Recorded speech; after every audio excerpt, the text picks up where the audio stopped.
PPHI medical emergency resilience foundation کے زیر اہتمام ہفتہ واک ماں کا دودھ بچے کے لیے صحت مند بنیاد کے سلسلے میں انعقاد کیا گیا۔ واک ڈسٹرکٹ ہیڈ کوارٹر اسپتال سے شروع ہو کر مختلف شاہراہ سے ہوتی ہوئی واپس DHQ اسپتال اختتام پذیر ہوئی۔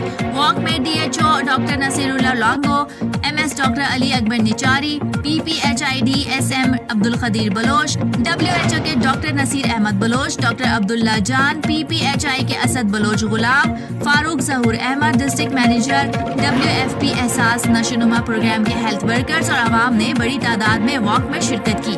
اس دوران DHO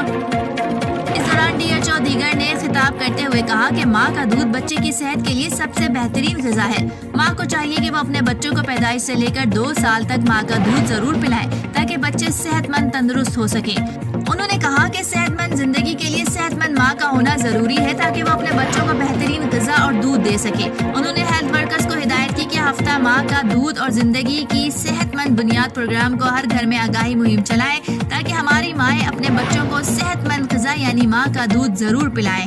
رپورٹ موسیٰ خان مینگل، خلات۔